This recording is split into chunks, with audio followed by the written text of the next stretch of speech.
We focus on Nimbus 3 in the neutral zone. We pan across a desert. A bald man in tattered clothing is drilling into the sand.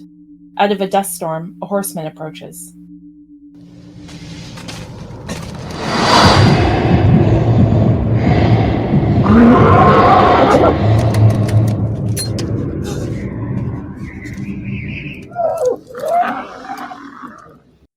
The man sees the horseman and grabs his gun. The horseman dismounts and addresses the man.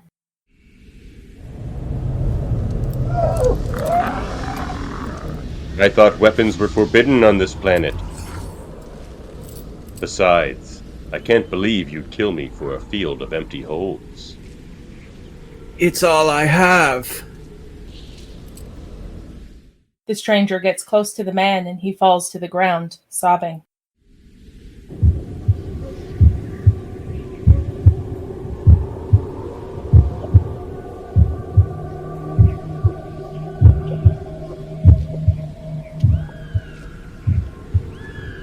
Your pain runs deep.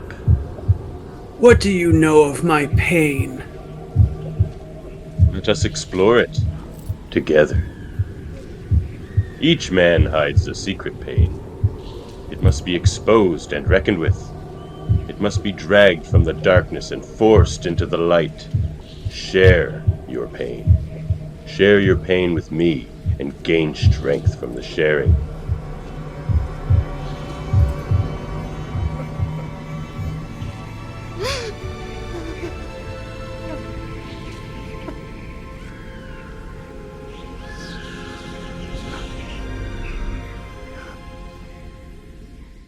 The bald man cries into the stranger's robes. Where did you get this power? Power was within you. It's as if a weight has been lifted from my heart. How can I repay you for this miracle? On my quest. What is it you seek? What you seek. What all men have sought since time began. The ultimate knowledge. To find it, we'll need a starship. A starship? There are no starships on Nimbus 3. Perhaps I have a way to bring one here.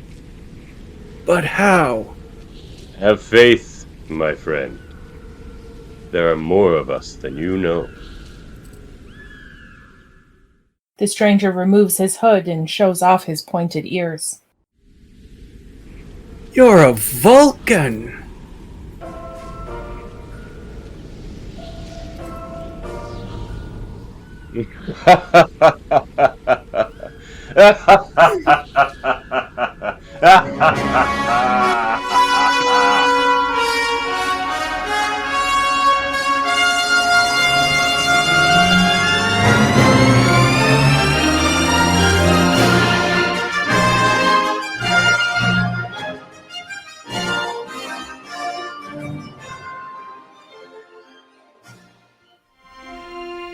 Yosemite National Park, Planet Earth. Stardate 8454.1. Kirk is free climbing El Capitan.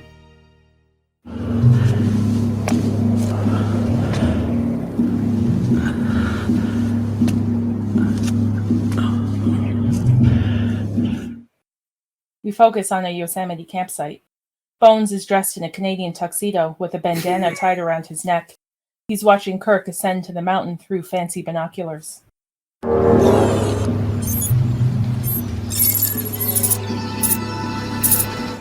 Oh, pickle juice!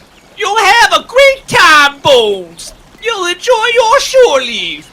You'll be able to relax! You call this relaxing? I'm a nervous wreck!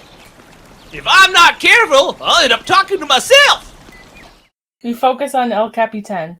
Spock, who is wearing levitation boots, appears alongside Kirk.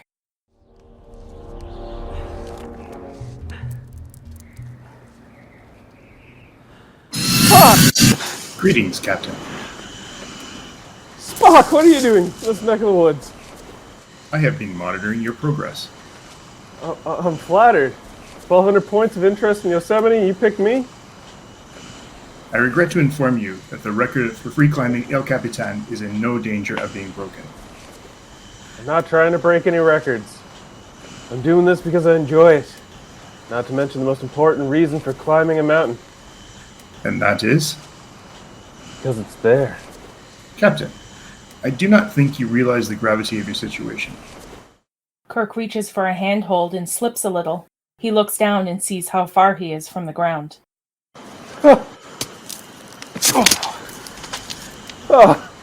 On the contrary. Gravity is foremost on my mind. Look, I'm trying to make an ascent here. Why don't you go pester Dr. McCoy for a while? I believe that Dr. McCoy is not in the best of moods. We focus on a Yosemite campsite. Oh, pickle juice! Goddamn irresponsible! Playing games with life! We focus on El Capitan. Concentration is vital. You must be one with the rock. Spock, I appreciate your concern, but if you don't stop distracting me, I'm liable to be one with the... Kirk slips and plunges towards Earth. Spock, using his levitation boots, flips around and heads after him, catching him inches from the ground.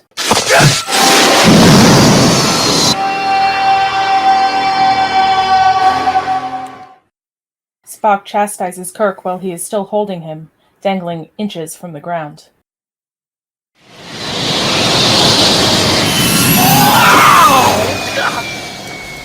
Perhaps because it's there is not a sufficient reason for climbing a mountain. I'm hardly in a position to disagree. McCoy comes running up. Hi, Bones. Mind we drop in for dinner? Goddamn irresponsible! We focus on Paradise City, Nimbus 3. A hooded rider approaches the city.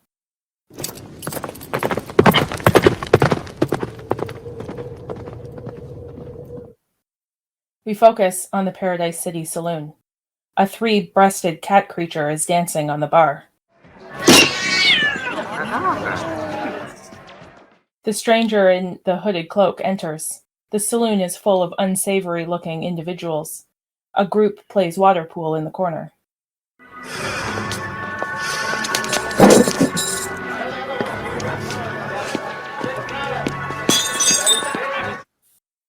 A fight breaks out, but this doesn't faze the stranger, who heads to a back room. A TV that no one is paying attention to plays an ad in the background. Your dream can become a reality. The Paradise Inn. We at the Paradise Inn attempt to create the closest thing to paradise in paradise. City, that is. The stranger enters the back room.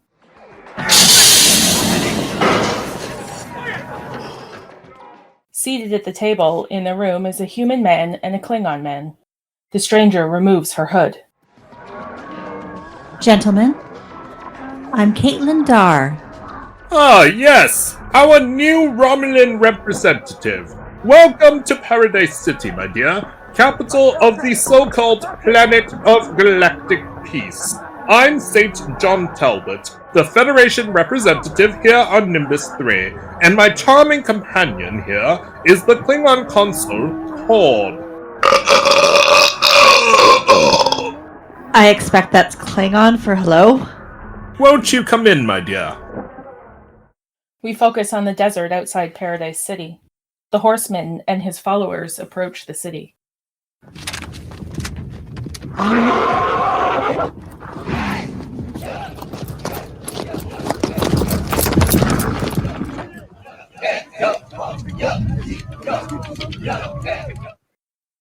We focus on the Paradise City saloon back room. Talbot, Korrd, and Caitlin are seated around the table. 20 years ago, our three governments agreed to develop this planet together. A new age was born. Our new age died a quick death, and the settlers we conned into coming here, they were the dregs of the galaxy. They immediately took to fighting amongst themselves. We forbade them weapons, but they soon began to fashion their own. Well, then it appears I've arrived just in time.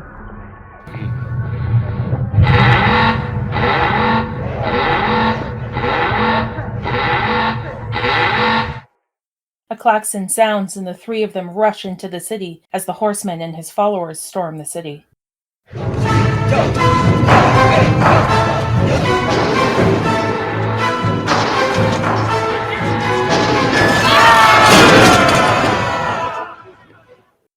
We focus on the Paradise City saloon back room. Talbot, Korrd, and Catelyn rush back into the saloon. Catelyn and Talbot rush to a table and push a few buttons. Korrd heads to the bar and pours himself a drink.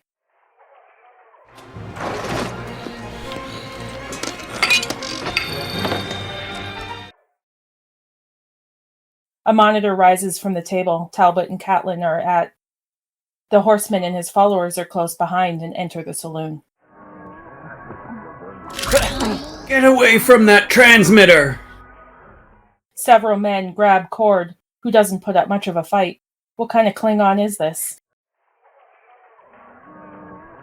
England, Terran, Klingon, consider yourselves my prisoners.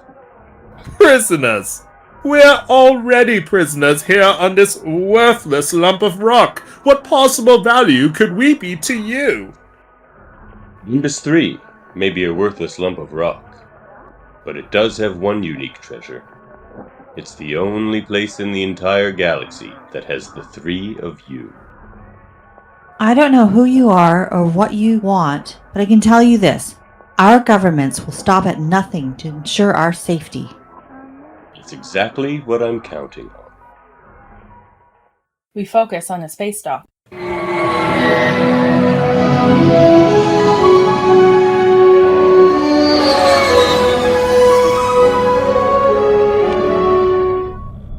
USS Enterprise, shakedown cruise report. I think the new ship was put together by monkeys. Oh, she's got a fine engine, but half the doors won't open. And guess whose job is to make it right? We focus on the Enterprise A bridge. Scotty is on his back under a console. Uhura enters. Bogus frat! Let's see what she got, says the captain. And then we find out, didn't we? I know you'll whip her into shape, Scotty. You always do. Uhura, I thought you were on leave. And I thought we were supposed to be going together. Oh, I can't leave her when she needs me the most.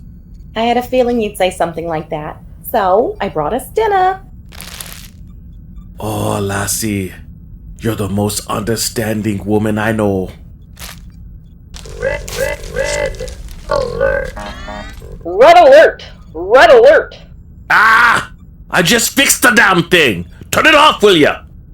Red alert! Red alert! This is a red alert! Enterprise, acknowledge! This is Enterprise. Identify yourself. Enterprise, this is Starfleet. We have a Priority 7 situation in the neutral zone. Stand by, Starfleet. Scotty, this is for real.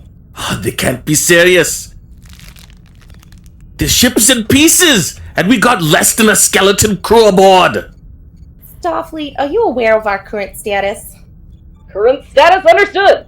Stand by to copy operational orders and recall key personnel.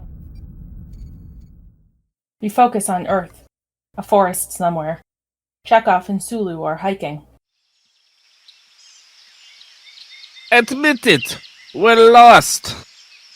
Alright, we're lost, but we're making good time. Commander Sulu, come in, please. I don't believe this. Commander Zulu here. Bad news, gentlemen. Shore leave has been cancelled. Rescued at last. Return to the prearranged coordinates for pickup. You can't tell them we're lost. We never live it down. Is there a problem, gentlemen?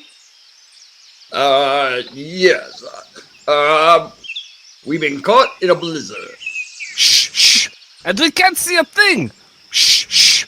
Request you direct us to the coordinates. Shh, shh. My visual says sunny skies and 7 degrees. Shh, shh. Sulu, look! The sun's come out! It's a miracle!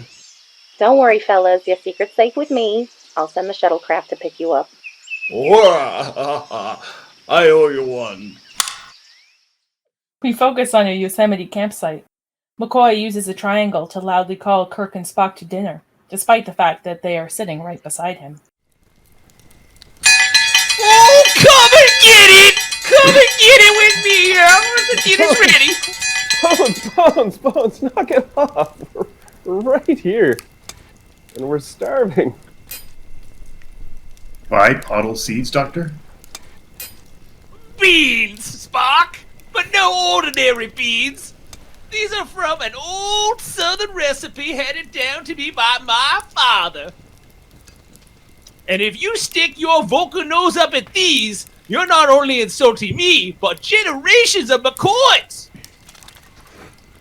In that case, I have little choice but to sample your beans. Surprisingly good. It does have a flavoring I am not familiar with. Ah, that's the secret ingredient! Got any more of that secret ingredient, Bones? McCoy pulls out a Mickey from his back pocket and hands it to Kirk. Be my guest, Captain! Thank you. Am I to understand that your secret ingredient is alcohol? Whiskey! Tennessee whiskey, Spock! Care for a little snort? Bourbon and beans. An explosive combination. Do you think Spock can handle it? Oh, are you kidding? With that Vulcan metabolism, he could eat a bowl of termites and it wouldn't bother him. As you are so fond of pointing out, Doctor, I am half human. Well, it certainly doesn't show. Thank you. How do you like it? This guy never changes. I insult him, and he takes it as a compliment. You know, you two could drive a man to drink. Me? What did I do? What did you do? Oh, pickle juice. You really piss me off, Jim. Human life is far too precious to risk on crazy stunts. Maybe it didn't cross that macho mind of yours that you should have been killed when you fell off that mountain. It crossed my mind. And? And even as I fell, I knew I wouldn't die. I thought he was the only one who's immortal. It isn't that, Bones. I knew I wouldn't die because the two of you were with me. I do not understand. I have always known I'll die alone. Well, I'll call Valhalla and reserve a room for you. It's a mystery what draws us together. All that time in space?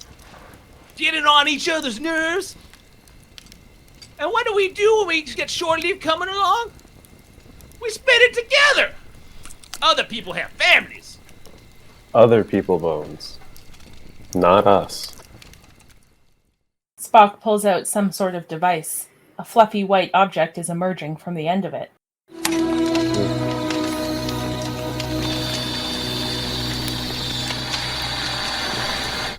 What are you doing? I am preparing to toast a marshmallow.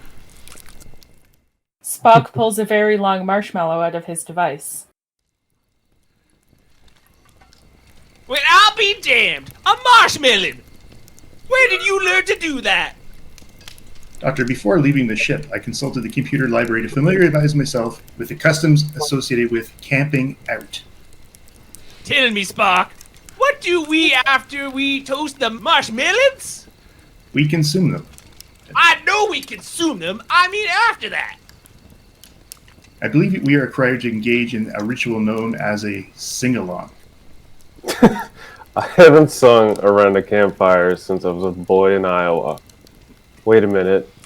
Bones, what are we gonna sing? Oh, biscuits and gravy. How about Camptown Races? Pack your troubles? Are we leaving, Captain? It's a song title, Spock. Moon over Rigel 7. Row, row, row your boat. Row, row, row your boat. I love row, row, row your boat. Do you row, row, row your boat, Spock? That song did not come up in my research, Captain. The lyrics are very simple. It's Row, row, row your boat gently down the stream. Merrily, merrily, merrily, merrily, life is but a dream. The doctor and I will start it off, and then we give you the signal. You jump in. Doctor, if you please.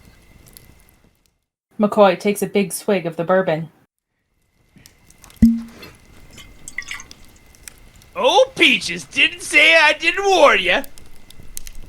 Okay. Row, row, row your boat gently down the stream. Merrily, merrily, merrily, merrily, row your merrily, boat life is gently down the stream. Merrily, merrily, merrily, merrily. Come on, Spock. Why didn't you jump in? I was trying to comprehend the meaning of the words. Oh, Peaches, it's a song, you green-blooded Vulcan. You sing it. The words aren't important. What's important is that you have a good time singing it. Oh, I'm sorry, Doctor. Were we having a good time? God, I liked him better before he died. All right. Let's call it a night. He just keeps after it. Let's go to bed and let's get some sleep.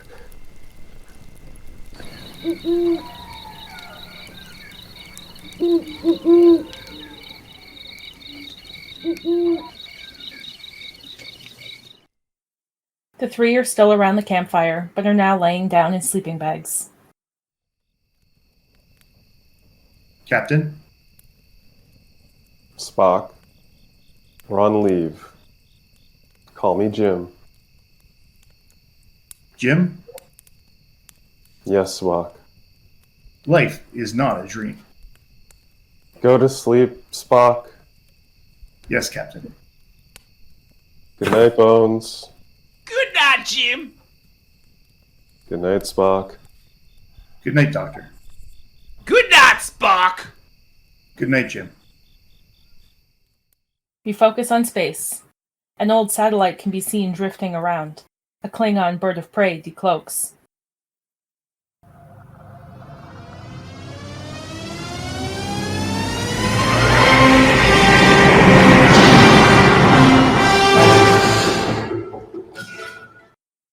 We focus on the bird of prey bridge. A badass punk rock Klingon enters.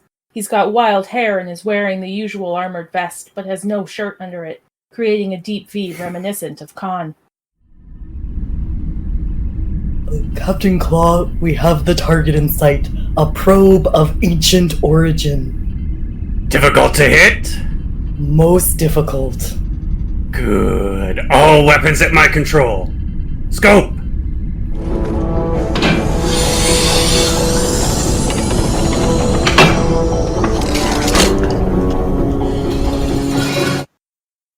The bird of prey fires at the satellite.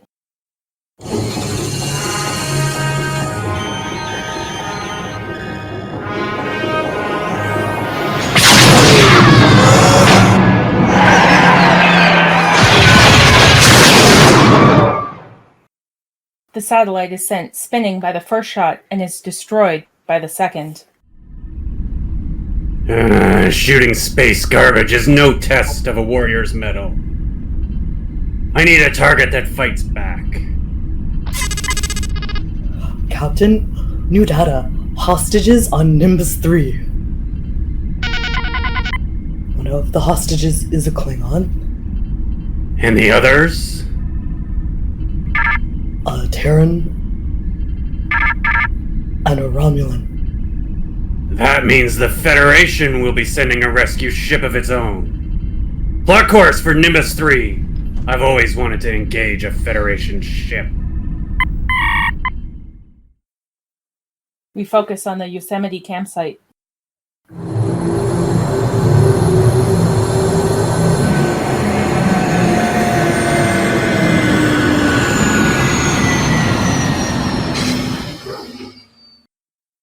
The noise and downdraft from a hovering shuttlecraft wake the campers. McCoy is his usual charming self. Get that damn light out of my face!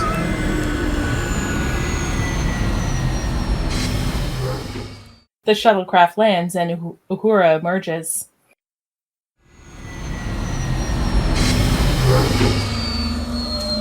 Mr. Scott apologizes for having to send the shuttlecraft. The transporter beam is non-operational. Captain, we've received important orders from Starfleet Command. Why didn't you beep my communicator? You forgot to take it with you. Oh, I wonder why I did that. Well, gentlemen, it appears shore leave has been cancelled. Pack out your trash.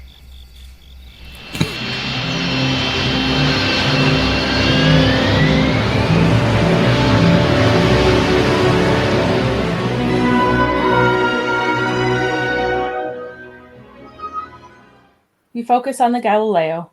The men eye the new Enterprise as they make their approach.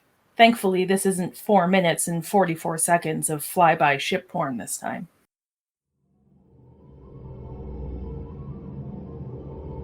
All I ask is a tall ship and a star to steer her by. Melville! John Masefield. Are you sure about that? I am well versed in the classics, Doctor. Then how come you didn't know row your boat? We focus on the Enterprise shuttle bay. Scotty is watching their approach from a monitor.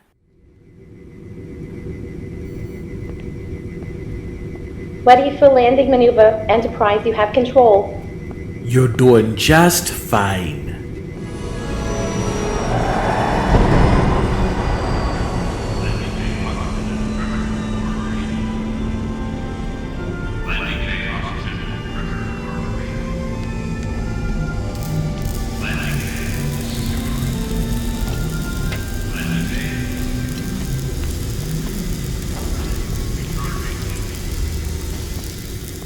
All I could say is they don't make them like they used to. You told me you could have this ship operational in 2 weeks. I gave you 3. What happened? I think you gave me too much time, Captain. Very well, Mr. Scott. Carry on. Right, sir. Right, sir.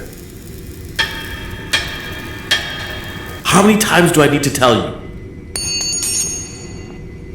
The right tool for the right job. I don't think I've ever seen him happier.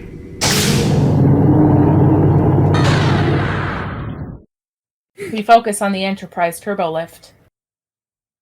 Level. Bridge? I hope?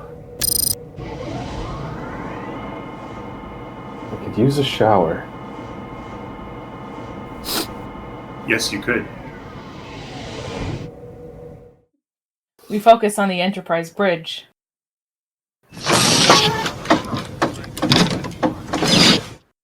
The turbolift doors fail to open properly. Doesn't anything work on this ship? Starfleet's got some nerve sending us out in this condition with this handful of people. Captain on the bridge. Captain, Starfleet transmission online. Can we have a little quiet, please? Captain, maybe you want to put it on the view screen. Oh, my bad. Put it on the view screen, will you please? Can we have a little quiet, please?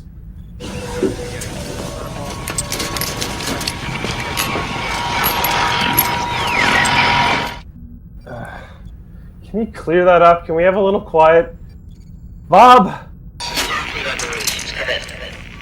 Jim? Well, we're dressed informally, aren't we? You caught me on my way to the shower. I apologize for canceling shore leave, but look, we have a dangerous situation out on Nimbus 3. On the planet of galactic peace? The same. From what we can make out, a terrorist force has captured the only settlement, and they've taken hostages. The Klingon, the Romulan, and the Federation consuls. Now, I know the Enterprise is not exactly up to specs. With all due respect, the Enterprise is a disaster? We're a Federation, an entire fleet of starships. There must be other ships in the quadrant. Other ships, yes, but no experienced commanders. Captain, I need Jim Kirk. Your orders are to proceed to Nimbus 3, assess the situation, and avoid confrontation if possible. Above all, however, get all those hostages back safely. Have the Klingons responded? No, but you can bet they will. Understood. Kirk out. Plot a course to Nimbus 3. Mr. Sulu. Aye, sir. Course plotted. I'm afraid the ship's problems will have to be solved en route. Since we're undermanned, I'm counting on each and every one of you to give his best. End of speech. Let's go to work. Jim, if you ask me, and you haven't, I think this is a terrible idea. We're bound to bump into the Klingons, and they don't exactly like you. The feeling's mutual. Engine room. Scotty here. We'll need all the power you can muster, mister. Don't you worry, Captain. We'll beat those Klingon devils, even if I have to get out and push. I hope it won't come to that, Mr. Scott. All possible speed, Mr. Sulu. Aye, sir. Kirk sits down in the captain's chair, fiddles with it a bit, and makes a face. What's the matter, Jim? I miss my old chair.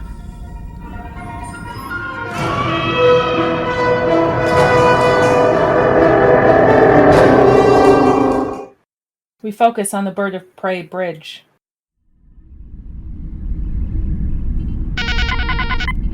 Oh, the Starship Enterprise has been dispatched to Nimbus 3. Enterprise? That's Kirk's ship! If I could defeat Kirk. You would be the greatest warrior in the galaxy. Maximum speed! Kapla! We focus on the Enterprise bridge. Kirk is attempting to use a new electronic logbook.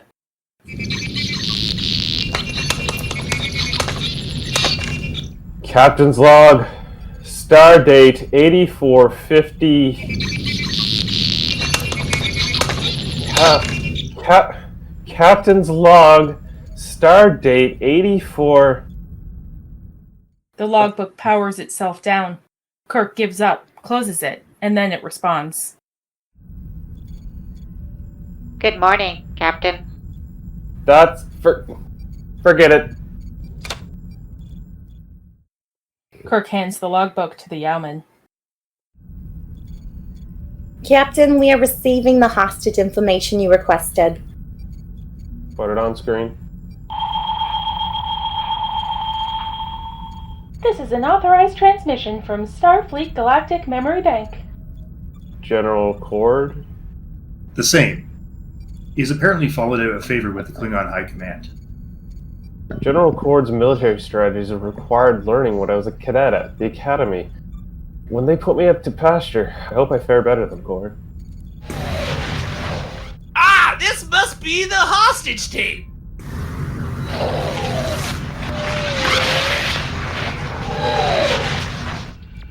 A short time ago, we willingly surrendered ourselves to the forces of the Galactic Army of Light.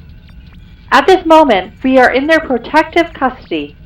Their leader assures us that we will be treated humanely as long as we cooperate with his demands. I believe in his sincerity. He requests that you send a Federation starship to parley for our release at once. Be assured we are in good health and would appreciate your immediate response. I deeply regret this desperate act, but these are desperate times. I have no desire to harm these innocents, but do not put me to the test.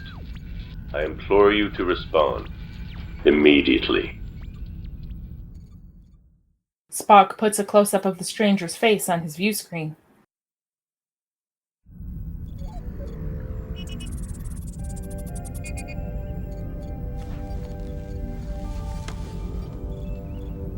What is it? You look like you've just seen a ghost. Perhaps I have, Captain. Perhaps I have. We focus on the Enterprise forward observation room. Spock is standing there in the dark. Kirk and McCoy enter.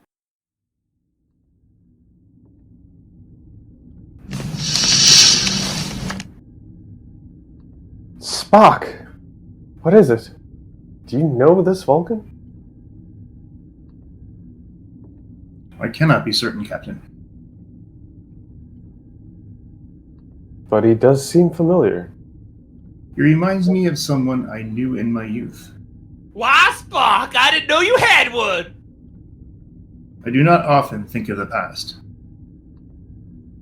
Who is it he reminds you of? There was a young student, exceptionally gifted, possessing great intelligence. It was assumed that one day he would take his place amongst the great scholars of Vulcan, but he was a revolutionary. What do you mean? The knowledge experience he sought were forbidden by Vulcan belief. Forbidden? Yes. He rejected his logical upbringing and embraced the animal passions of our ancestors. Why? He believed that key to self-knowledge was emotion, not logic. Imagine that! A passionate Vulcan! When he encouraged others to follow him, he was banished from Vulcan, never to return. Fascinating. Captain to the bridge. On my way.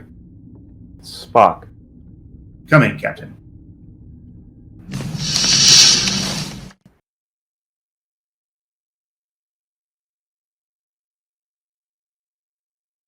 We focus on the Enterprise bridge. Approaching Nimbus 3. Hailing frequencies open. Standard orbit, Mr. Sulu. Captain, we're receiving a transmission from Paradise City. They are demanding to know our intentions. Respond with static. Let them think we're having difficulty. I wouldn't be far from the truth. Paradise City, can you boost your power? We are barely receiving transmission. Transporter room. Status. Scotty here. Captain. Transport is still inoperable. Even if we could lock on to the hostages, we could not beam them up. We'll have to get them out the old-fashioned way. Klingon vessel now entering the quadrant. Bird of prey. Estimating 1.9 hours until our weapons come to bear. Damn. Let's go.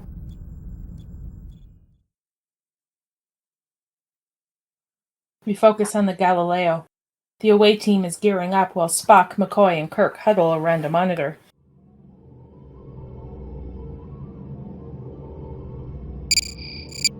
Their scanning equipment is primitive but effective. I recommend we land at coordinates 8563.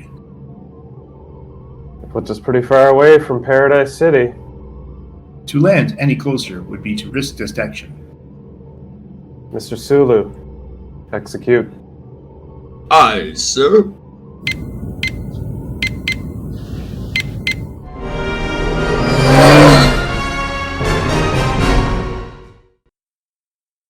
We focus on the Paradise City saloon back room.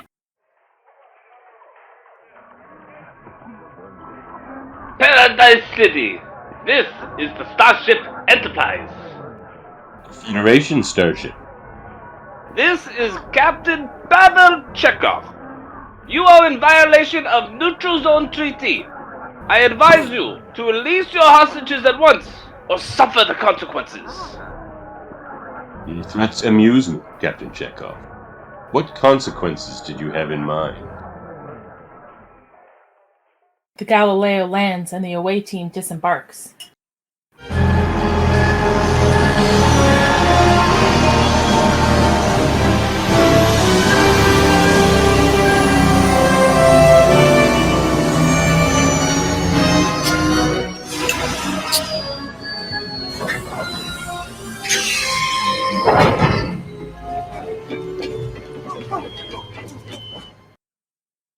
We focus on the Paradise City saloon back room. Even as we speak, a Klingon warship is on its way. We estimate arrival within the hour. I imagine the Klingons will be quite angry. You are a master of understatement. They're likely to destroy the planet. And it's fortunate I have you and your starship to protect me. In the meantime, Captain Chekov, I instruct you and your first officer to beam down to my coordinates. We will be happy to beam down, but first, we must have certain assurances. We focus on Nimbus 3, Desert. Spock and Kirk check out the city through binoculars.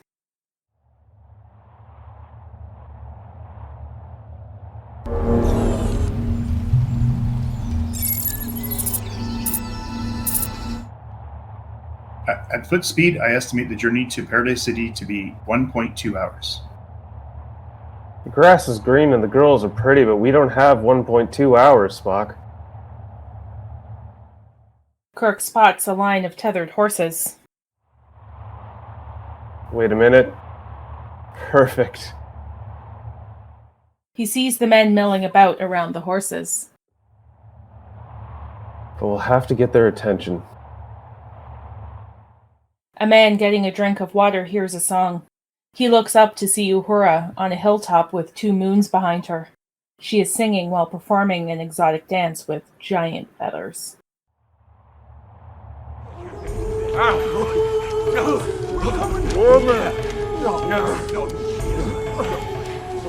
Is she naked?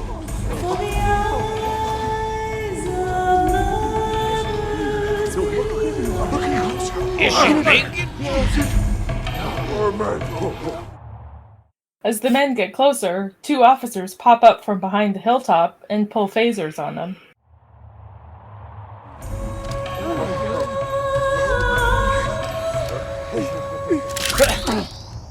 Hello, boys. I've always wanted to play to a captive audience.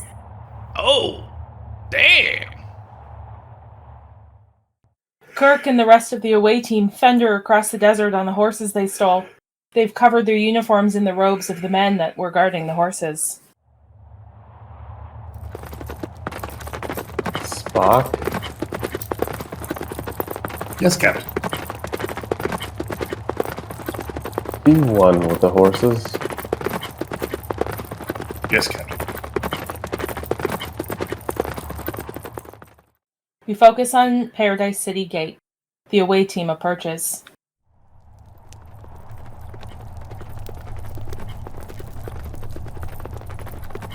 Open the gate. It's our lookout party.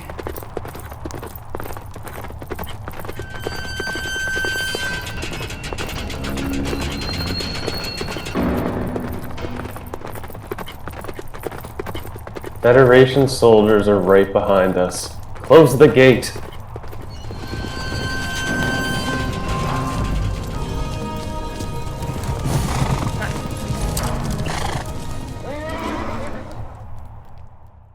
We focus on Paradise City streets. Several officers jump off their horses and run into the streets. Where are they going?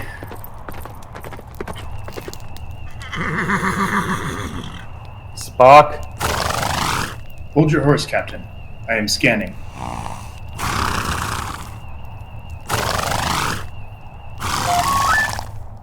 The hostages are being held in that structure. Galileo! There's a strike team. Start your run. The guards on the wall are starting to get suspicious. They point a spotlight at the crew and ready weapons.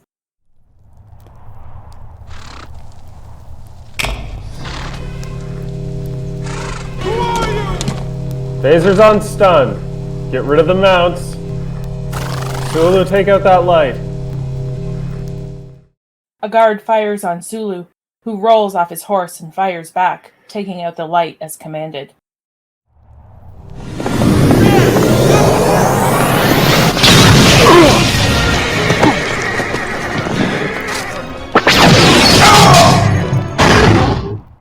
We focus on the Paradise City saloon back room. What's going on? I instruct you to surrender at once. You are under attack by superior Federation forces.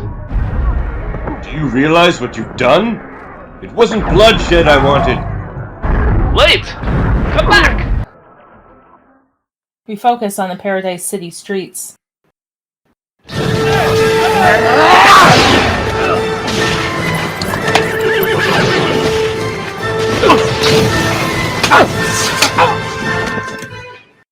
Outside in the streets, a battle ensues.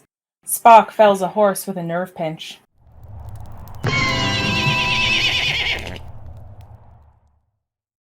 Kirk calls Uhura, who is now clothed and back in the shuttlecraft.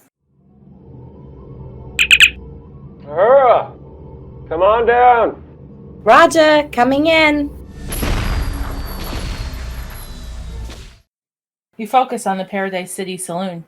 Kirk enters the darkened saloon and the three-breasted Catwoman leaps on him.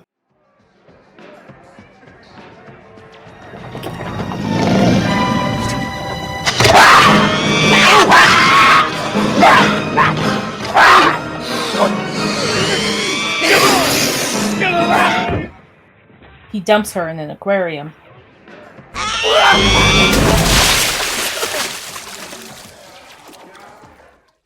The TV advertisements are still being played in the background. Recreational opportunities are limitless. The vicinity is famous for its plentiful local wildlife, and the fishing, terrific. Easy financing through Federation Federal can put you in your own home. We focus on Paradise City saloon back room. Kirk and Spock come rushing in and spot the hostages. Recreational opportunities are limitless. Thank God. Catelyn pulls a phaser on them. Please cooperate.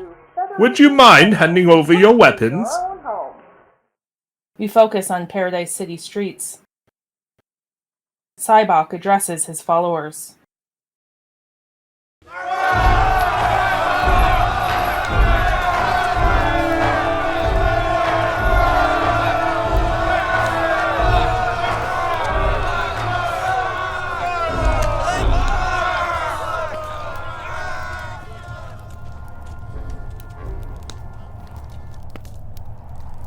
Well done, my friends.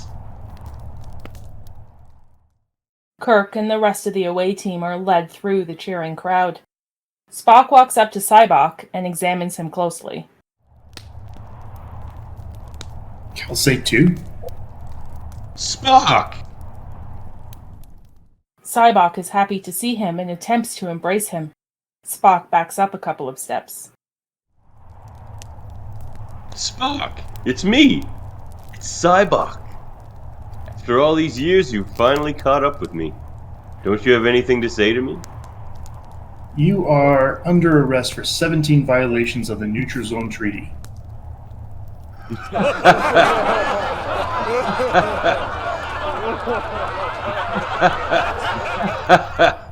Spock! You've developed a sense of humor after all. It was not my intention to amuse you. These are serious charges. However, if you surrender now... I'm sorry, Spock. I can't surrender now. I'm not through violating Neutral Zone Treaty. In fact, I'm just getting started. And for my next violation, I intend to steal something. Something very big.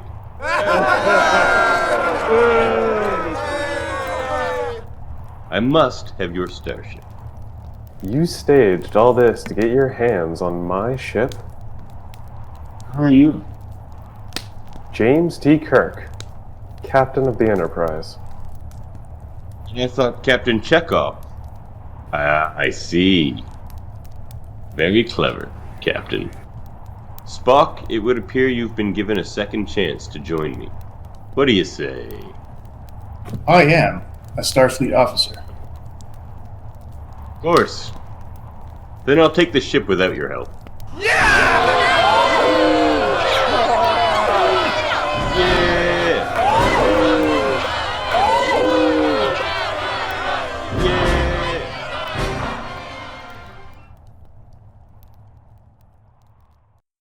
focus on the Enterprise bridge. Shuttle en route. Position? Bird of prey? Closing.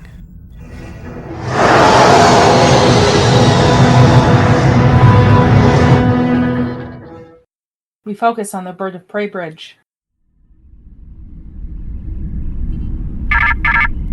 Estimating attack range in 8,000 kilocams. Stealth approach. Slow to 1/4 impulse power. Prepare to cloak. Engage cloaking device.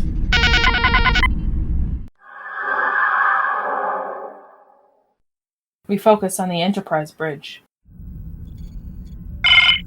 Mr. Chekov, I lost the bird of prey. She must be cloaked. Raise shields. The shuttle. Do it. Go to red alert.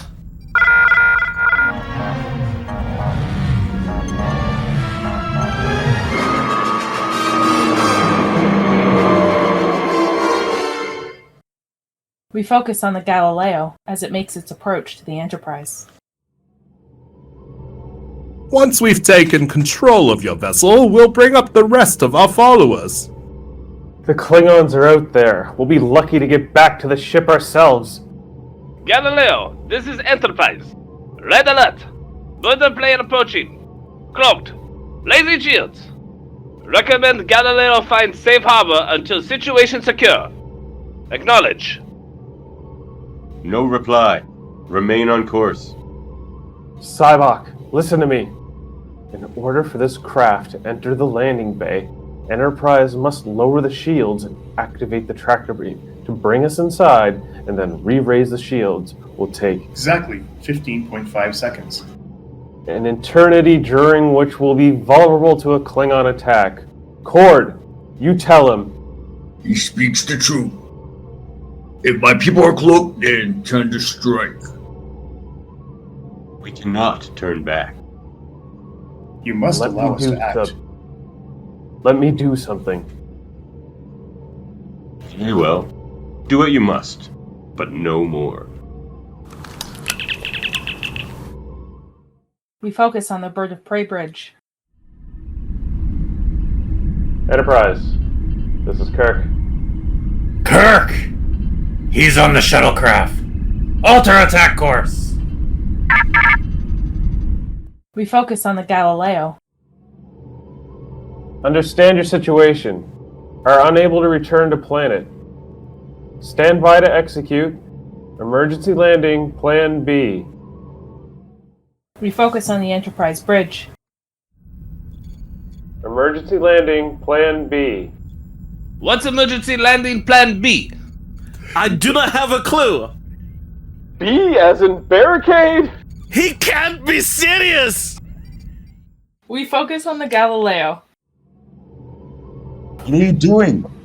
In order to lower and raise the shields as quickly as possible, we're going to forego the tractor beam and fly her in manually. Oh, pickle juice! Manually? How often have you done this? Actually, it's my first attempt. He's good. Really. Scotty, on my mark, open bay doors.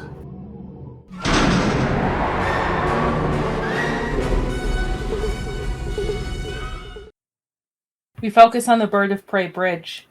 They have locked weapons onto the Galileo.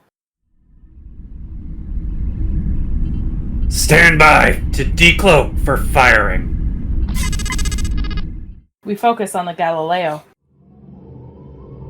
Kirk to Scotty. Lower shields. We focus on the Enterprise bridge. Lowering shields.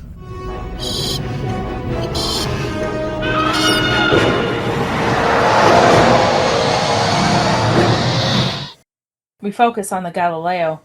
The Bird of Prey decloaks alongside it.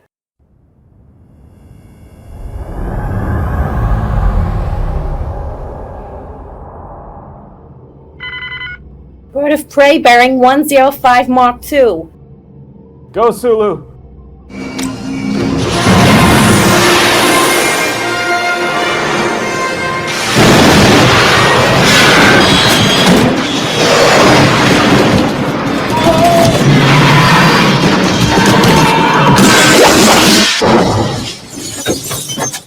The Galileo skids into the shuttle bay and is stopped by an arrestor net. We focus on the Enterprise bridge. They're in! We focus on the Bird of Prey bridge.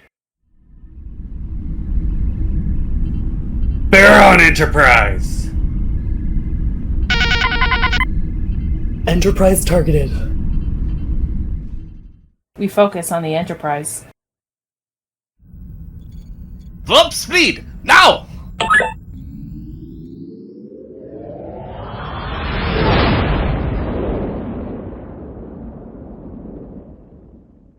We focus on the Bird of Prey bridge. Firing!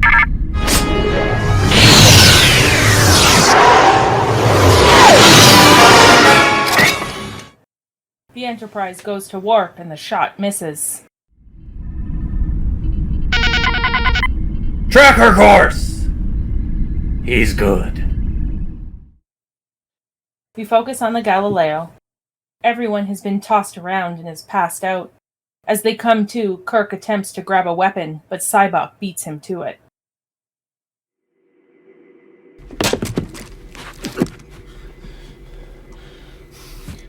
I must change course. At once. I'll take you to the bridge. We focus on the Enterprise shuttle bay.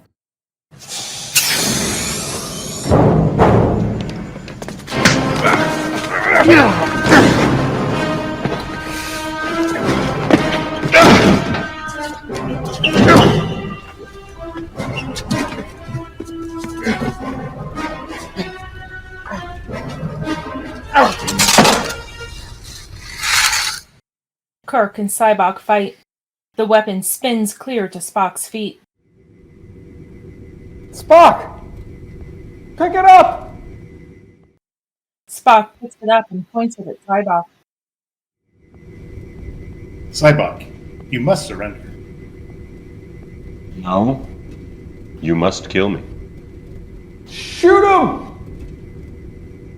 Spock hesitates and Sybok takes the gun from him. For a moment, I thought you might actually do it. McCoy is brought out of the shuttlecraft under restraint. Put him in the brig with Captain Kirk. Spock, will you accompany me to the bridge? No, I will not. You know I'm right. Then you must join them. Spock walks over to Kirk and McCoy of his own free will.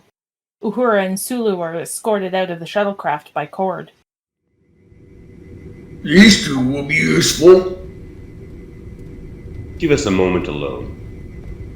Don't be afraid.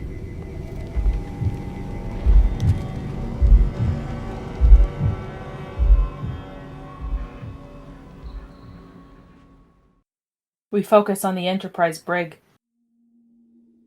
Damn it, Spock. God damn it. Captain, what I have done.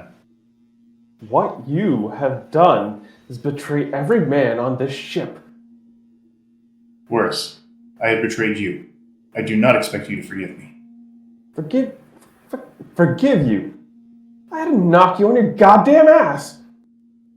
If you think that will help. Oh, Peaches! You want me to hold him, Jim? You stay out of this. Why, Spock? Why? All you had to do was pull the trigger. If I had pulled the trigger, Sybok would be dead. I ordered you to defend your ship. You ordered me to kill my brother. The man may be a fellow Vulcan, but that doesn't... No, you don't understand. Sybok also is a son of Sarek. He's your brother. You made that up. I did not. You did too. Sybok couldn't possibly be your brother because I happen to know for a fact that you don't have a brother. Technically, you are correct. I do not have a brother. There. You see? See? I have a half-brother. I have to sit down. Now let me just get this straight. You and Sabak have the same father, but different mothers? Exactly.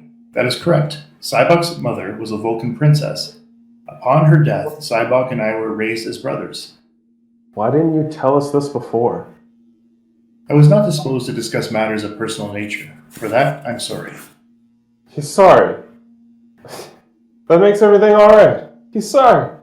Oh, stop it, Jim. Spock could no more kill his own brother than he could kill you. If you want to punish him for what he's done, why don't you throw him in the brig? Besides, we got bigger problems to deal with. Like how the hell do we get out of here? I'll say one thing, Spock. You never cease to amaze me. Nor I myself. We focus on the Enterprise bridge. Uhura and Sulu enter. I was beginning to worry. It's all right, Pavel. Cybok will explain everything. Sulu, what are you doing? Plotting our new course. New course? You have no authority? What's going on here? Cybok and his crew enter the bridge. Pavel, I'm doing what I think is right. Got to listen to this, man. I won't force you. The decision must be yours. I don't understand. Each of us hides a secret pain. Share yours with me and gain strength from the sharing. Give me the pain.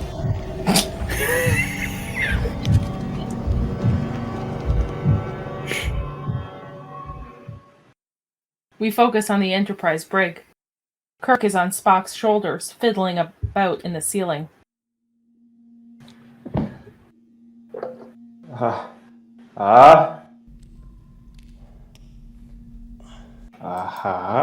Useless. Ha! Unwise. Kirk falls off of Spock's shoulders, having received an electric shock.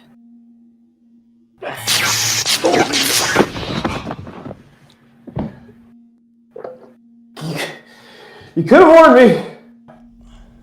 He did, Jim. There's gotta be a way out of this mess. This is a new brig, Captain. It is escape-proof. How do you know?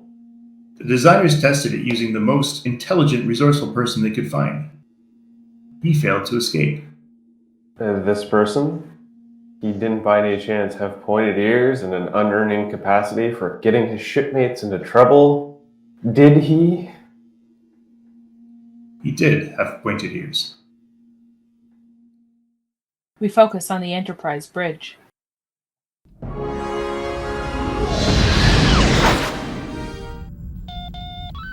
Following new course, warp 7. Estimating destination in 6.7 hours, present speed. Now that we're underway, it's time I announce my intentions to the rest of the ship. We focus on the Enterprise corridor. Cybok's announcement broadcasts through the Enterprise.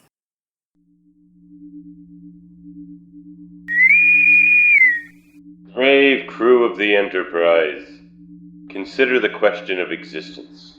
These are the questions which man has asked ever since he first gazed at the stars and dreamed. My Vulcan ancestors were ruled by their emotions. They felt with their hearts. They made love with their hearts. They believed with their hearts. And above all else, they believed in a place in which these questions of existence would be answered. Modern dogma tells us this place is a myth, a fantasy concocted by pagans. It is no fantasy. I tell you, it exists! My brothers, we have been chosen to undertake the greatest adventure of all time. The discovery of Shakari. We focus on the Enterprise brig. Is it possible? Is what possible? That he's found Hikaru, the reason Cybok left Vulcan. Her destination is the planet Hikaru, which lies beyond the Great Barrier, at the center of the galaxy. The center of the galaxy. Yes, where Hikaru is fabled to exist. But the center of the galaxy can't be reached. No ship has ever gone into the Great Barrier. No probe has ever returned. Cybox possesses the keenest intellect I have ever known. Spock, my only concern is getting the ship back. When that's done and Cybok is in here, you can debate Hikaru until you're green in the face. Until then, you're either with me or you're not. I am here, Captain. It's a little vague, Spock.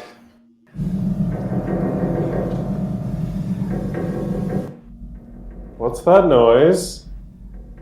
I believe it's a primitive form of communication known as Morse code. You're right.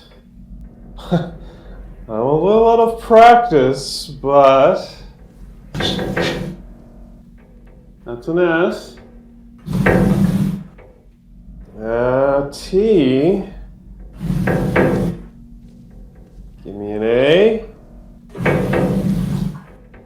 N. D. End of word. Stand! New word. You guys hear a new word? B. That's an A. C. K. K? Well, did you say K, Jim? Because that would spell back. Stand back! Stand back?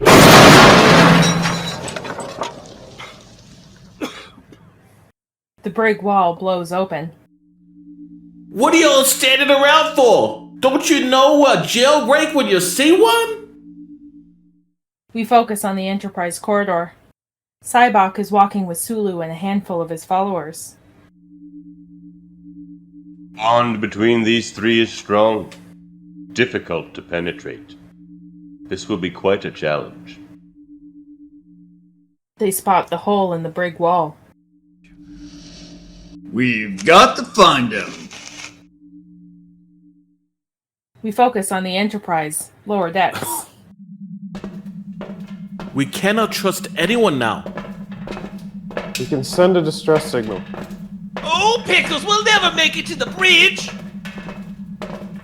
There is an emergency sending apparatus in the forward observation room. The only trouble is it's up there and we're down here. You might be able to reach it by means of turboshaft number 3, which is closed for repairs. It is long and a dangerous climb. Yee, some of us get off on a long and dangerous climbs. Mr. Scott, get the transporter working. If we make contact with the rescue ship, we'll need it. Aye, sir. Which way to the turbo shaft? Straight down that tunnel to the hydro vent. Turn right, then left to the blow screen. You can't miss it. Mr. Scott, you're amazing. Nothing amazing about it. I know this ship like I know the back of my hand. As Scotty turns and walks off in self-congratulation, he knocks himself out on a low-hanging beam. We focus on an Enterprise corridor.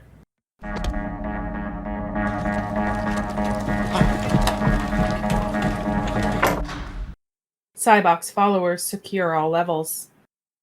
We focus on an Enterprise turboshaft. Kirk, Spock, and McCoy are at the bottom. They look up to the top. Look at it this way. We'll get a good workout. Yeah, or a heart attack! McCoy and Kirk start climbing. Spock leaves the turboshaft without a word.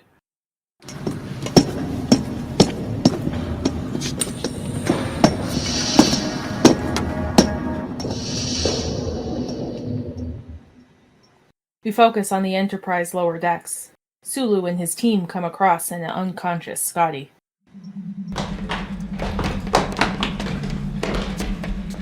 Get Mr. Scott to the sick bay.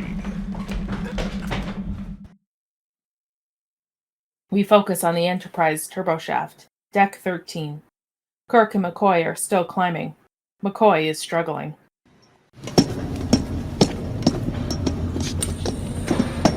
Ooh, Jim! This is going to take me forever! Kirk looks down at McCoy. Where's Spock? Spock appears.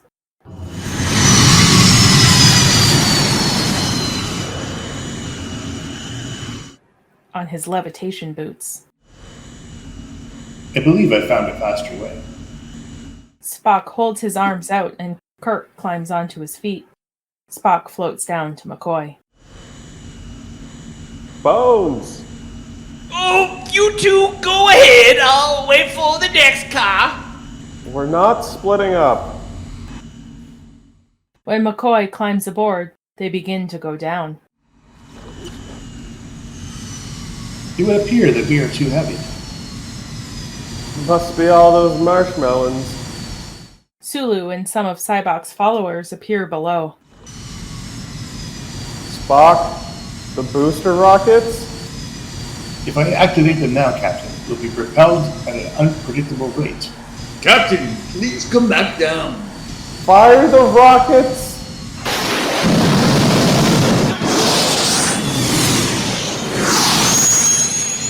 Hit the brakes! They stop just before smashing their heads at the top of the turboshaft. I am afraid I overshot the mark by 1 level. Nobody's perfect.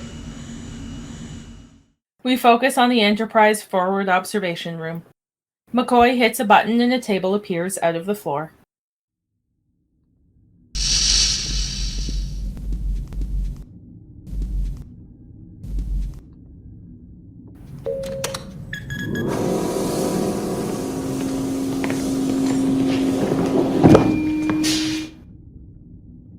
Spock.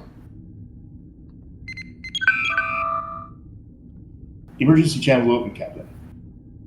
To anyone within the sound of my voice, this is Captain James T. Kirk of the Federation Starship Enterprise.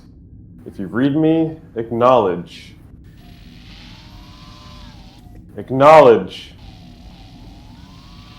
Enterprise, this is Starfleet Command. We read you over.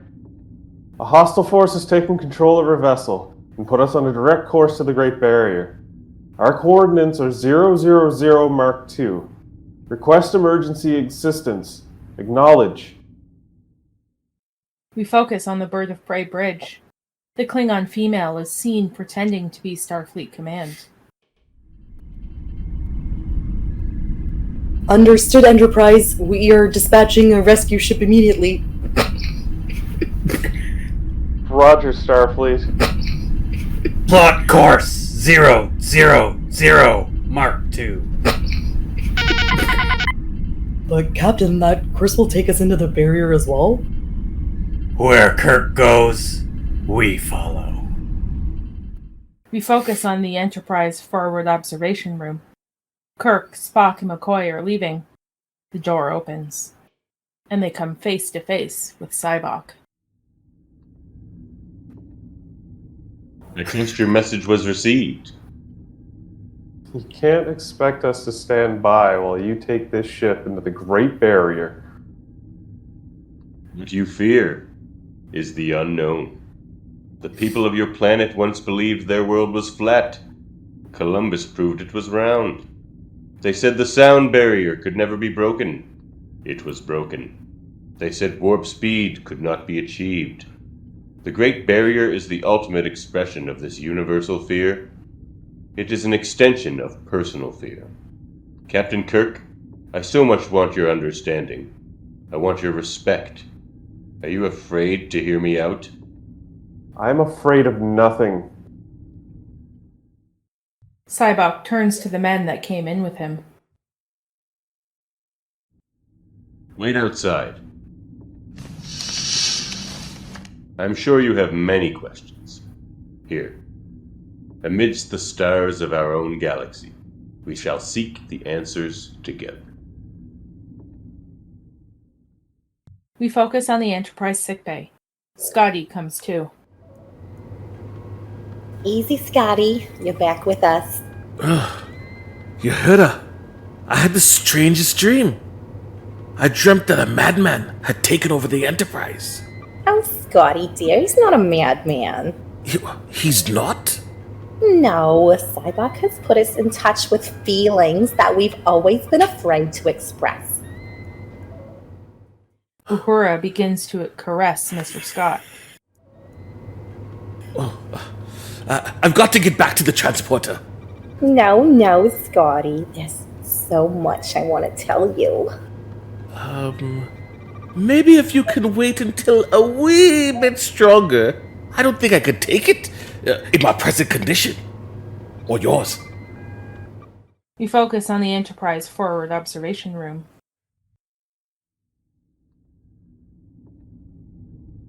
Shakari, the source. Heaven? Eden.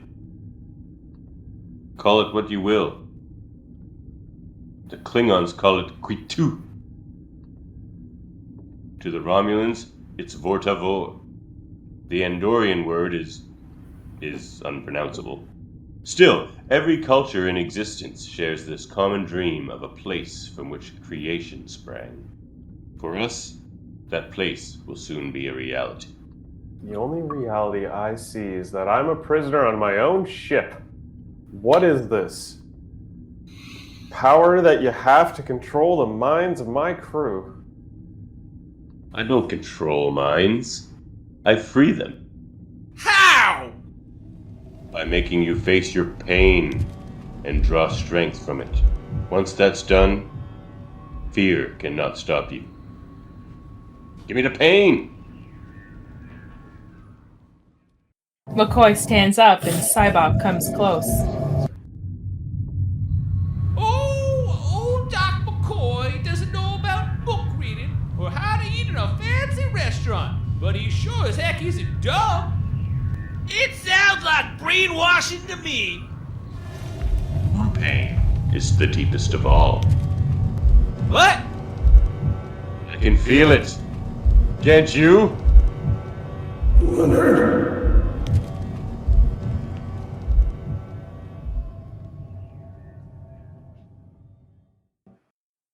A vision appears behind McCoy. Oh, Leonard, what have you got yourself into? This is some kind of a trick! Leonard! An ailing old man on a bed has appeared. Pa! Oh my God! Don't do this to me! Leonard! McCoy goes over to the old man. I'm here, Pa! The pain. Stop the pain. I've done everything I can do! You just gotta hang on. I can't stand the pain. Help me. All my knowledge and I can't save him. You've done all you can. The support system will keep him alive. You call this alive? Son, release me. I can't do that, Pa! But how? How can I watch him suffer like this? Doctor. I'm his son! McCoy takes a deep breath and turns off his father's life support.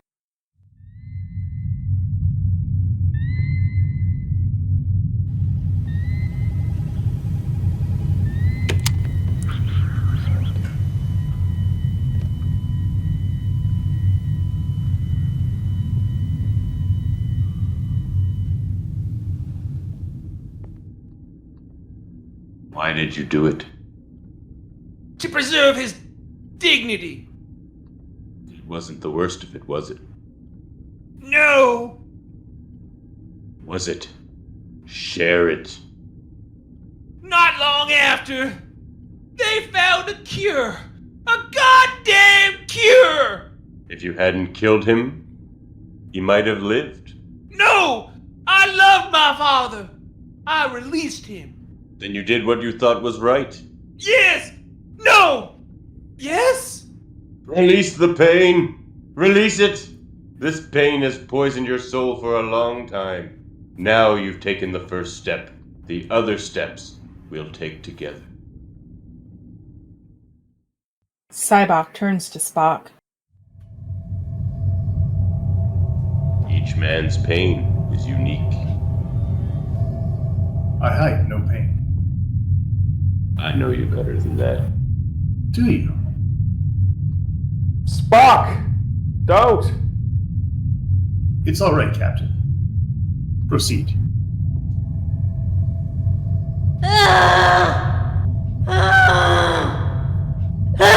What is this?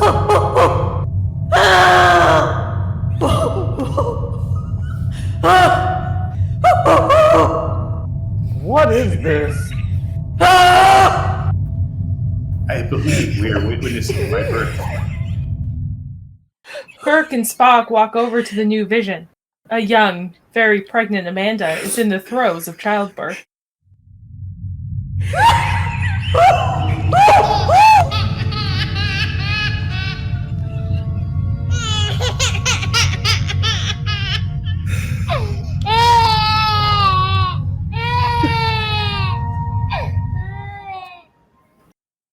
A Vulcan priestess hands a newborn Spock to Sarek. Sarek, your son. Sarek takes his son, but is unimpressed. So human. Spock and McCoy look shell-shocked.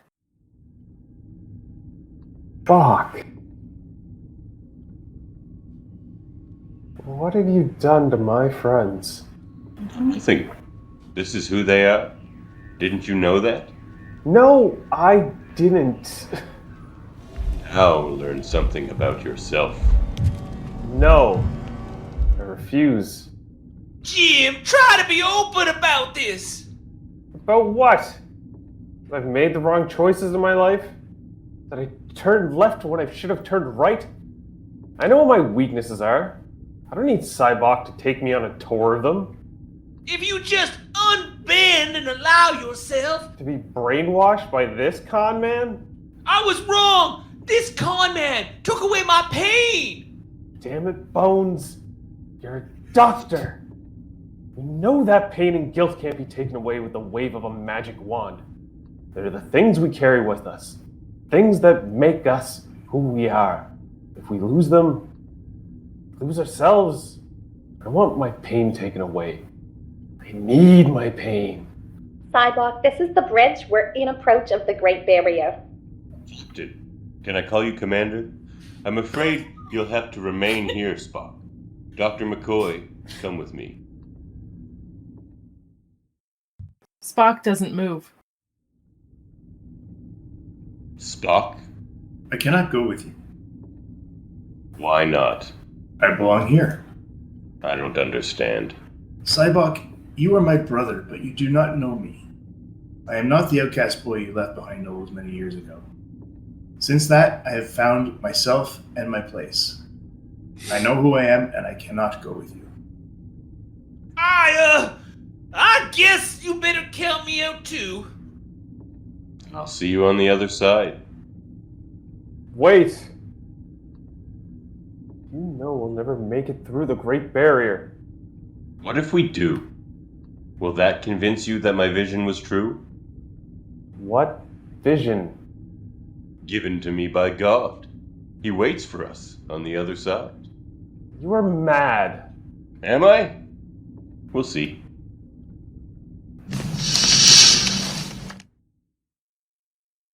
We focus on the Enterprise bridge.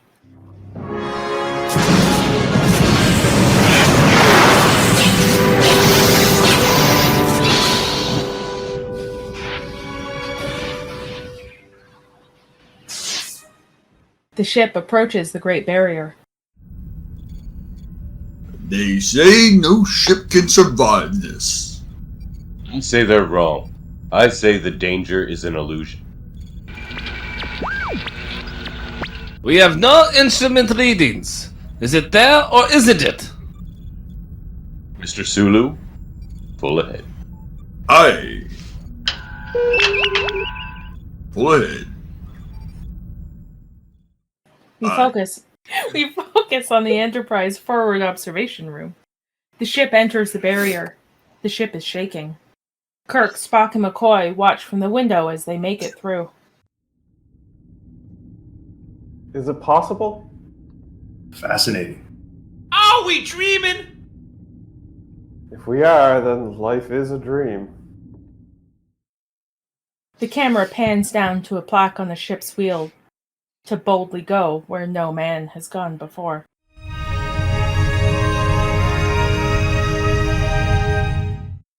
We focus on the Enterprise bridge. Instruments are back online. Incredible! There's a power source emanating from the planet like nothing I've ever seen. Hikaru. Quito. Fortavor. Eden. Kirk casually strolls onto the bridge.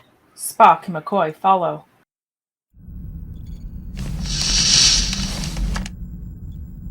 About the ship.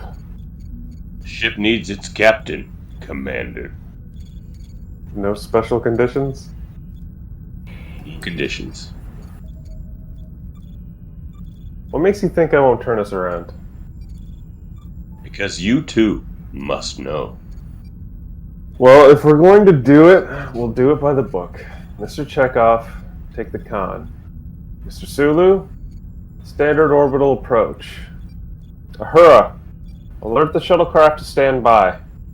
Cybok, Spock, Dr. McCoy, come with me. The rest of you, remain on board.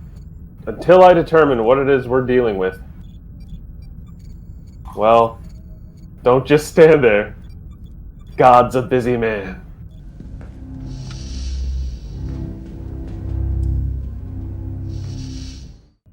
We focus on the shuttlecraft Copernicus.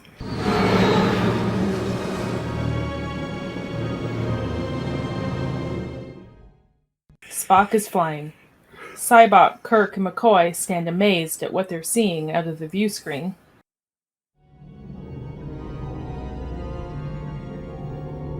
I am no longer in control of the craft.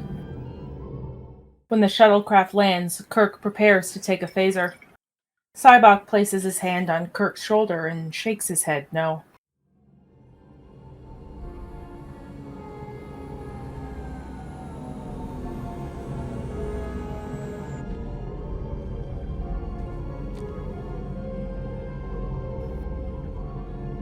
Alright, play it your way.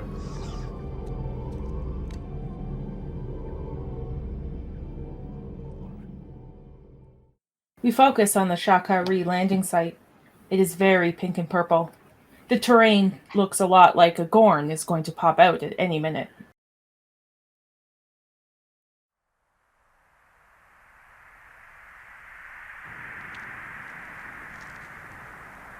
It's amazing.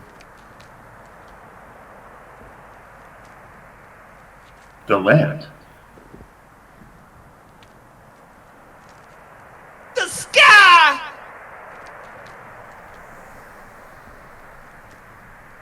Just as I knew it would be.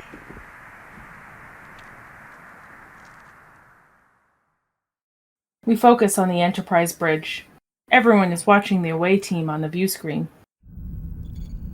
Scotty, you've got to see this. I did not have the time. The captain told me we get this transport to working, and I'm not about to let him down. Everyone on the bridge is transfixed by the sight on the view screen. They don't notice a warning about the Klingon ship on the tactical screen behind them. We focus on a Shakari crater. Cybok raises his hands and yells at the sky.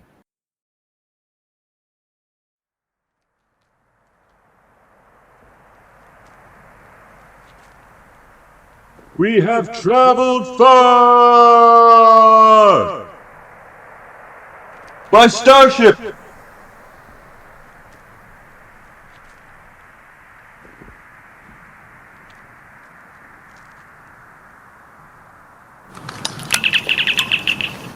Enterprise, this is Kirk.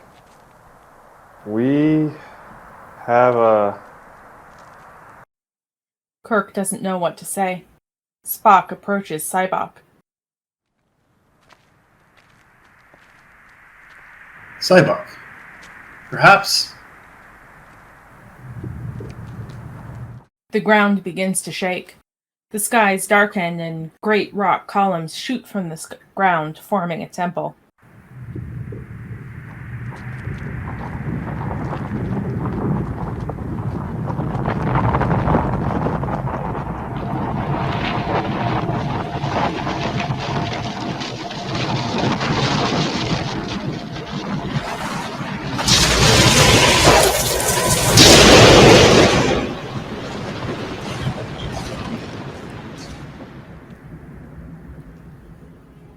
The four move into the temple, and a blue luminescence shoots from the ground and into space.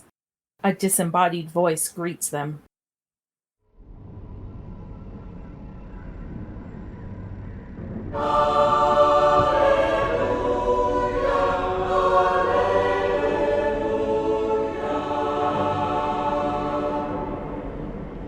Red souls, welcome. Is this the voice of God?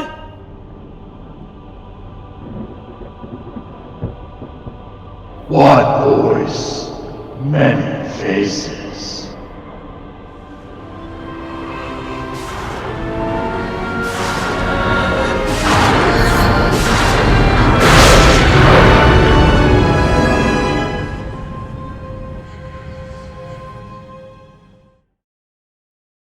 A floating head appears.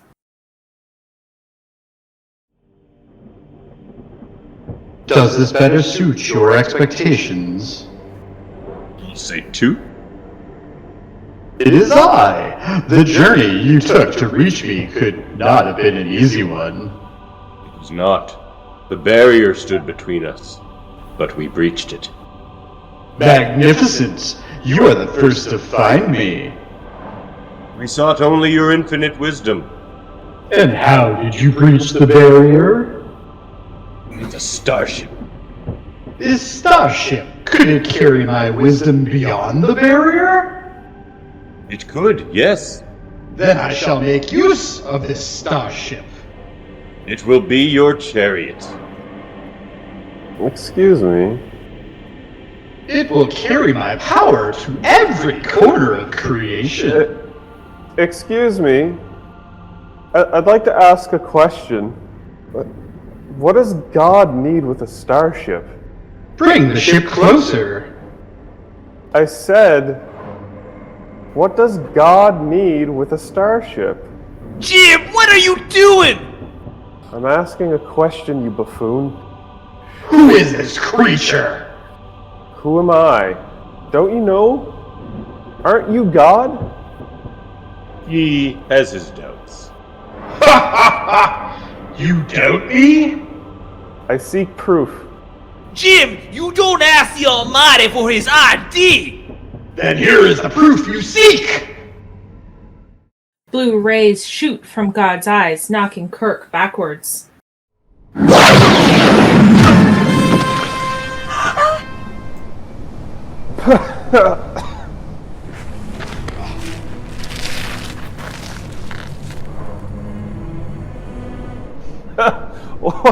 Why is God angry? Why? Why have you done this to my friend?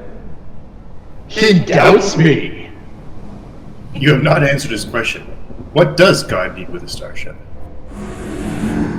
Blue light rays shoot from God's eyes again, knocking Spock backwards.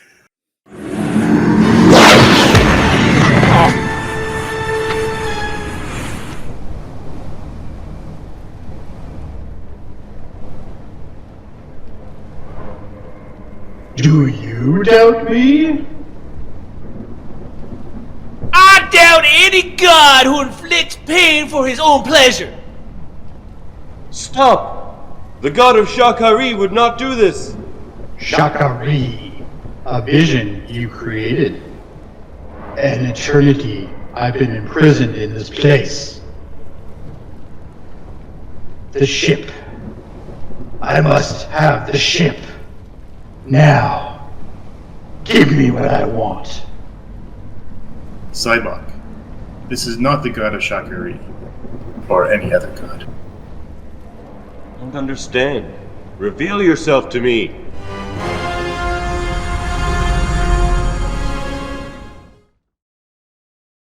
An image of Cybok strides out of one of God's eyes. What's wrong? Don't you like this face? I have so many, but this one suits you best. No, it's not possible. Bring me the ship, or I will destroy you. Bring it closer, so I might join with it. Do it, or watch these puny beings die horribly. What have I done? Kirk to Enterprise. Listen carefully. Spock. Cybok. This is my doing. This is my arrogance. My vanity. Cybok, we must find a way. No. Save yourselves. Forgive me, brother. Forgive me. Cybok and Spock touch hands. Cybok turns back to God.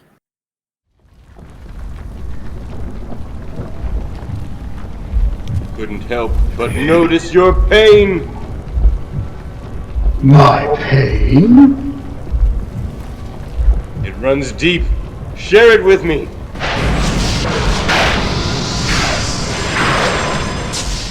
Give me the pain.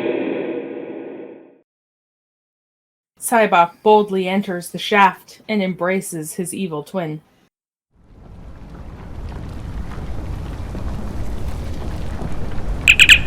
Enterprise, are you ready? Firing position. Torpedo armed. But Captain, we're firing directly on your position. Set it down, Mr. Chekov. Now! Run! Go!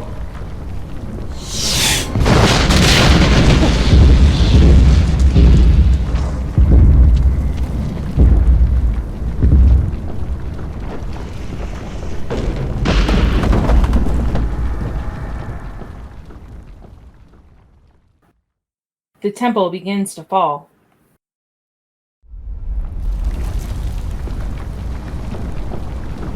Cybok? Let's get out of here. We focus on the Enterprise bridge. Sulu, I've lost them. The unheeded warning about the Klingon ship is still on the screen.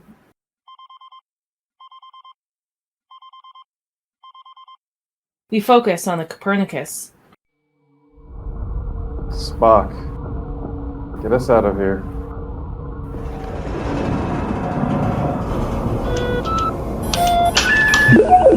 Thrusters are inoperative. Mr. Scott? Scotty here, Captain. Please tell the transporter's working. She's got partial power, sir. I might be able to take two of you. Beam up Spock and Dr. McCoy now. Do it. Now just a damn minute! We focus on the Enterprise transporter room.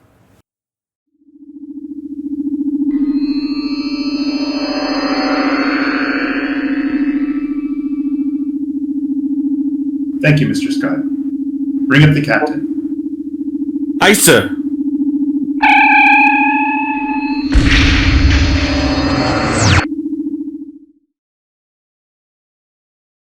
Suddenly, the bird of prey fires, disabling the Enterprise transporters.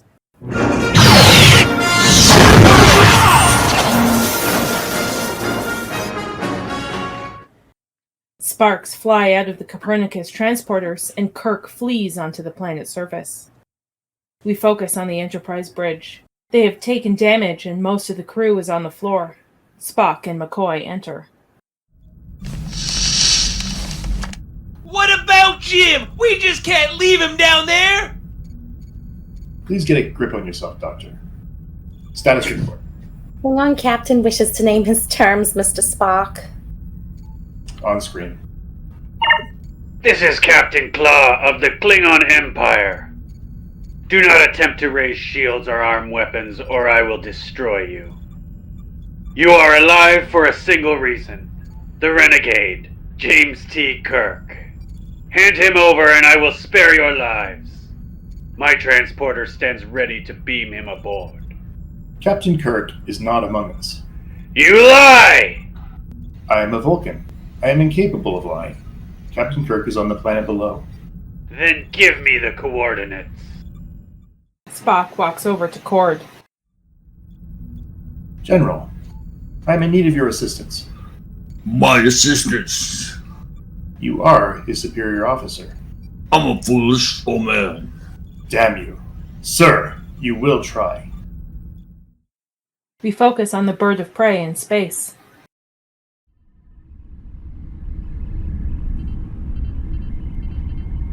Klingon Commander, someone wishes to speak with you. We focus on Hikaru. On the planet, Kirk climbs to the highest peak while the malevolent being threatens him with more eye lasers.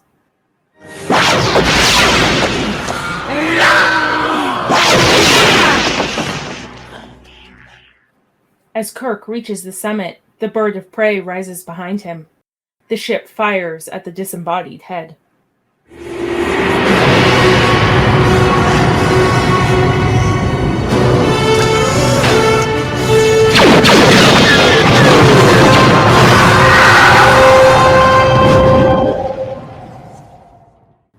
The phaser takes aim on Kirk.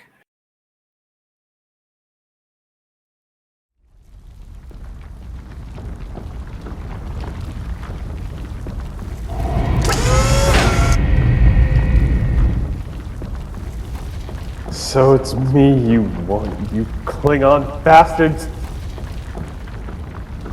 What are you waiting for?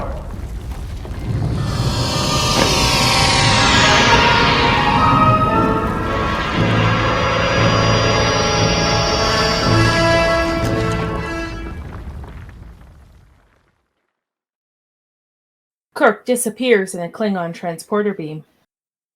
We focus on the bird of prey transporter room. 2 Klingons take Kirk to the bridge. Release him! Kirk! My junior officer has something he wants to say to you. I apologize.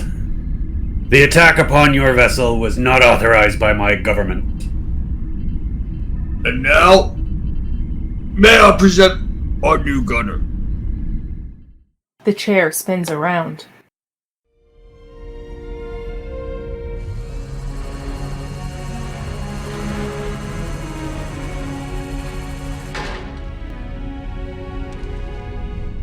Spock!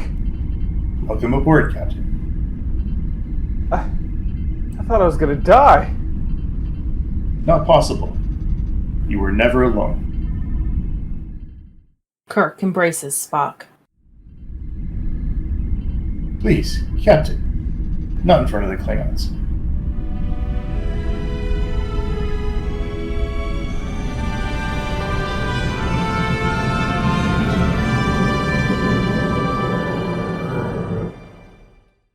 We focus on the Enterprise forward observation room. Korrd downs a blue liquid in a champagne flute. He's not impressed.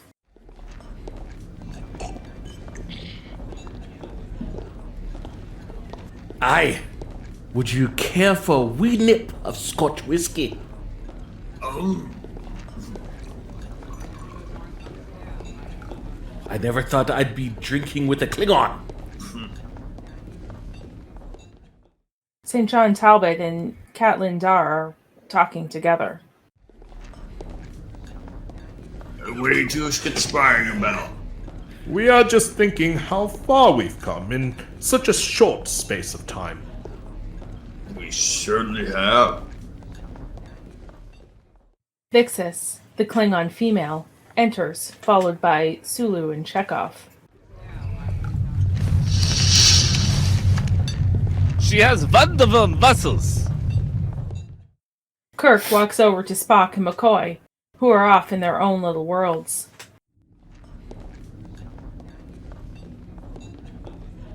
Cosmic thoughts, gentlemen? We were prospecting, speculating. Is God really out there? Maybe he's not out there, Bones. Maybe he's right here. In the human heart. Spock? I was thinking of Sybok. I have lost a brother. Yes. I lost a brother once. But I was lucky. I got him back. I thought you said men like us don't have families. I was wrong.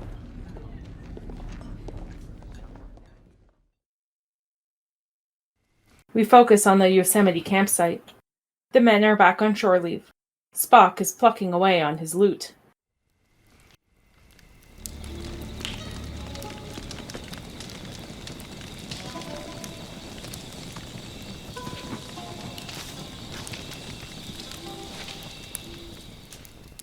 Are you gonna pluck that thing, or are you gonna play something?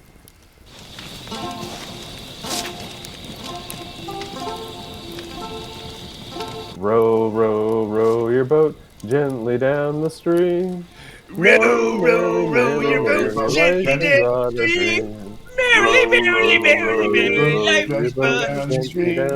Merrily, merrily, merrily, merrily, life is but a dream.